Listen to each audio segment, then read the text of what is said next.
नमस्कार दोस्तों, हिंदी साहित्य की इस कक्षा में आपका स्वागत है।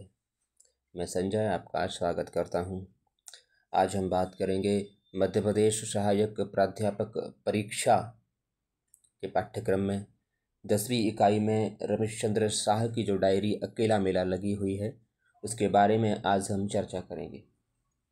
जब भी हम किसी टॉपिक पर चर्चा करते हैं, जब भी हम किसी पुस्तक की चर्चा करते हैं तो वहाँ पर 3 बातें महत्वपूर्ण हो जाती हैं। जैसे यहाँ पर हम अकेला मेला डायरी की चर्चा कर रहे हैं तो यहाँ पर 3 बातें महत्वपूर्ण हो जाती हैं परीक्षा की दृष्टि से। पहली बात तो ये कि यह रचना किस लेखक की है। यह रचना जिस लेखक की है, हम उस लेखक के बारे में, उसके जीवन परिचय को विस्तार से जानें। उसकी प्रारंभिक शिक्षा कहाँ से हुई, उनका जन्म कहाँ हुआ, उनका जन्म कब हुआ, कहाँ से उन्होंने अपनी शिक्षा की, कहाँ कहाँ उन्होंने शिक्षा अध्यापन किया, पढ़ाया लिखाया। और दूसरी बात हो जाती है कि उनका साहित्यिक योगदान क्या है। चूँकि आपको यह इस पाठ्यक्रम में डायरी लगा दी गई है अकेला मेला, तो उतना तो आपको पता ही होगा कि उन्होंने डायरी लेखन किया है। डायरी लेखन के लिए वो पूरे साहित्य में जाने जाते हैं। इसके अलावा वो किस और विधा में लेखन के लिए जाने जाते हैं, ये हमको पढ़ेंगे। यानी कि सीधा सा मतलब ये है कि हम उनके साहित्यिक योगदान के बारे में पढ़ेंगे कि उन्होंने डायरी, उपन्यास, कहानी, नाटक, निबंध, आलोचना, हिंदी साहित्य की जो विभिन्न विधाएं हैं उनमें कहाँ तक अपना योगदान दिया है। तीसरी बात हम क्या होती है, पाठ्यक्रम में अकेला मेला डायरी रचना लगी हुई है तो अकेला मेला के बारे में पढ़ेंगे कि अकेला मेला असल में ये डायरी है कब प्रकाशित हुई थी, इसमें कब प्रकाशित हुई थी, इसकी विषय वस्तु क्या है। तो इन सब के बारे में हम विस्तार से जानेंगे। तो सबसे पहले हम इनका जीवन परिचय जानते हैं। जीवन परिचय की अगर बात करें तो रमेशचंद्र शाह एक प्रसिद्ध हिंदी साहित्यकार हैं। इनके अगर जन्म की बात करें तो इनका जन्म 1937 में उत्तराखंड के अल्मोड़ा में हुआ था। वे एक कवि हैं, उपन्यासकार हैं, कहानीकार हैं, निबंधकार हैं और आलोचक भी हैं। उपन्यास लेखन के लिए तो उन्हें साहित्य अकादमी पुरस्कार दिया गया है। आलोचना लेखन के लिए व्यास सम्मान इन्हें मिल चुका है। किस रचना के लिए मिला है ये हम आगे चलकर विस्तार से चर्चा करेंगे। उन्होंने साहित्य की लगभग हर विधा में रचनाएं की हैं, किंतु डायरी लेखन हिंदी साहित्य में विशेष रूप से प्रसिद्ध है। किंतु उनका जो डायरी लेखन है हिंदी साहित्य में विशेष रूप से प्रसिद्ध है। वो प्रसिद्ध क्यों है वो हम आप अकेला मेला डायरी पढ़ेंगे तब आपको विस्तार से समझ में आएगा। इनके साहित्य लेखन के लिए इन्हें 2014 में साहित्य अकादमी पुरस्कार, साहित्य का तीसरा सबसे बड़ा पुरस्कार, साहित्य अकादमी पुरस्कार इन्हें प्रदान किया जा चुका है। आप जानते होंगे कि अगर साहित्य के पुरस्कार की बात आती है तो सबसे बड़ा पुरस्कार ज्ञानपीठ पुरस्कार होता है, दूसरा जो पुरस्कार है वह व्यास सम्मान होता है और तीसरा साहित्य अकादमी होता है। इसके अलावा उन्हें भारत सरकार के चौथे सर्वोच्च नागरिक सम्मान पद्मश्री से भी नवाजा जा चुका है। अभी पिछले साल प्रश्न पूछा गया था कि रमेशचंद्र शाह को पद्मश्री कब दिया गया था, तो 2004 में दिया गया था। इस प्रश्न में जो ऊपर इस पर स्टार लगा हुआ है ये इसी बात का संकेत है कि इनको ये प्रश्न विगत परीक्षा में पूछा गया है, इसीलिए मैंने इन तारीखों को रखा है कि अगला प्रश्न बन सकता है कि उन्हें साहित्य अकादमी कब दिया गया, 2014 में, पद्मश्री कब दिया गया, 2004 में। तो इस बात को आप ध्यान रखिएगा। अगर उनकी शिक्षा की बात करें तो उन्होंने इलाहाबाद विश्वविद्यालय से स्नातक की उपाधि प्राप्त की और उसी विद्यालय से अंग्रेजी साहित्य में इन्होंने स्नातकोत्तर की उपाधि प्राप्त की। इसके बाद वे आगरा विश्वविद्यालय में पीएचडी करने के लिए चले आए। इन्होंने Eads and Elliot perspective on India विषय पर पीएचडी अंग्रेजी विषय में इन्होंने प्राप्त की। इसके बाद ये अपने गृह राज्य उत्तरांचल में बरछना के हाई स्कूल में पढ़ाना आरंभ कर दिया। इसके बाद ये मध्य प्रदेश में सहायक प्राध्यापक बने और मध्य प्रदेश के सीधी पन्ना जिले के कॉलेजों में इन्होंने, सरकारी कॉलेजों में एक लंबे समय तक पढ़ाया और बाद में वे स्थायी रूप से हमीदिया कॉलेज में अंग्रेजी के प्रोफेसर बने और 1997 में हमीदिया कॉलेज के अंग्रेजी साहित्य के विभाग अध्यक्ष के पद से सेवानिवृत्त हुए। वर्तमान की बात करें कि वर्तमान में वे कहाँ हैं, तो वर्तमान में वे अभी भोपाल में रहकर साहित्य लेखन कर रहे हैं। इनके रचना संसार की बात करें तो ये डायरी लेखन के लिए जाने जाते हैं।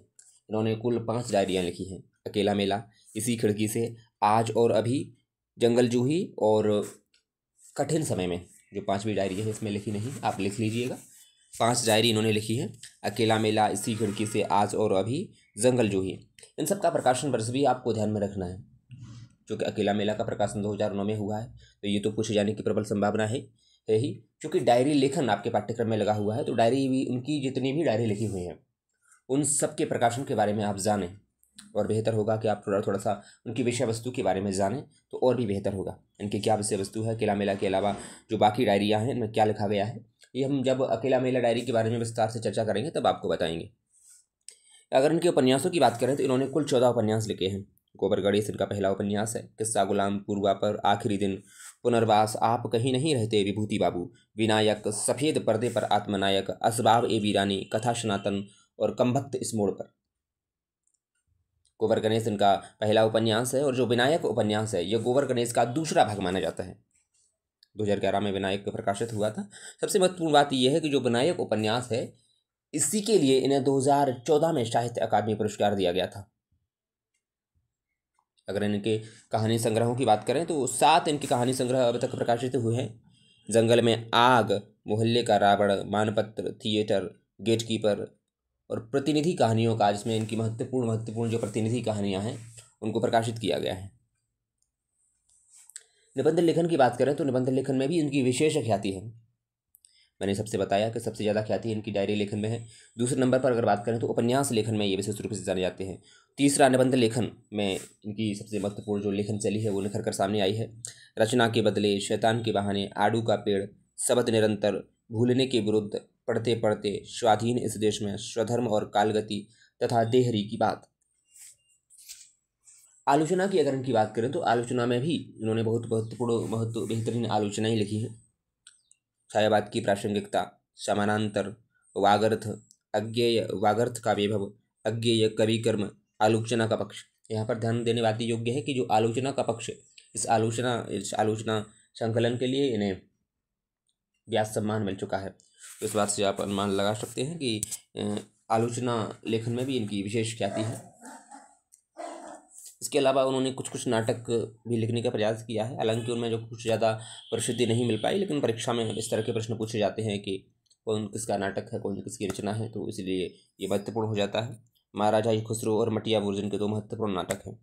मटिया बुर्ज के बारे में थोड़ी सी आपको यह बात ध्यान रखनी है कि यह एक जापानी नाटक राशोमन का हिंदी अनुवाद है। साक्षात्कार, मेरे साक्षात्कार के नाम से इनका प्रकाशित हुआ है। यात्रा वृत्तांत की बात करें तो एक लंबी इच्छा, जिसमें इन्होंने अपनी देश और विदेश की यात्राओं के कुछ महत्वपूर्ण प्रसंगों को उसमें दिया है। कविता संग्रह की बात करें तो कछुए की पीठ पर हरिश्चंद्र आओ, नदी भागती आई, प्यारे मुचकुंद को, देखते हैं शब्द भी अपना समय और चाक पर समय। इसके अलावा इन्होंने कैथलीन रैन की कविताएं, एक यूरोपीय कवियत्री हैं, उनका हिंदी अनुवाद छंद और पक्षी नाम से किया है। तो यहाँ पर आप देखेंगे कि इन्होंने 2 अनुवाद किए हैं। एक तो जापानी नाटक राशोमन का अनुवाद किया है मटिया बुर्ज के नाम से, और दूसरा कैथलीन रैन की कविताओं का हिंदी अनुवाद किया है छंद और पक्षी नाम से।